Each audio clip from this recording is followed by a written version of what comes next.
দেখো এই নোটগুলোকে এখন গুনতে কত টাইম লাগবে। সব 20 টাকার নোট, 20 টাকা। আর খুচরো দেখেছো কত টাকা খুচরো? এই দেখো এগুলো এখন জয় গুনছে। জয় সব 500 টাকাগুলো তুমি কেন ধরছো?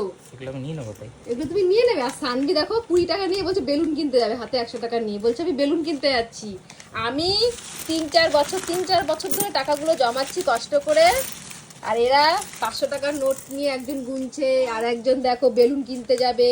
আর সানভির ঘটে ভরবে, ওই যে সানভির ঘট, এটা সানভির ঘট। 500 ভরে দাও তো। না না, এগুলো মামামের টাকা।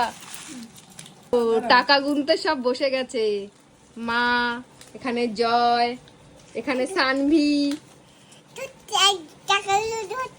টাকাগুলো ধরছো তো? চলো আমি একটু হাত লাগাই, আর না অনেকটা লেট হবে, যেহেতু সব 10 টাকার কয়েন রয়েছে, 10 টাকার নোট, 20 টাকার নোট, 50 টাকা রয়েছে, 500 টাকার নোট খুব কম রয়েছে। দেখো 500 টাকা নেই। 500 টাকা আছে? আমি ধরো 500 টাকা নেই। টাকাই বেশি। বেলুন কিনতে যাবে ও, বেলুন কিনতে, বেলুন বেলুন বেলুন কিনতে যাবে তাই। হ্যাঁ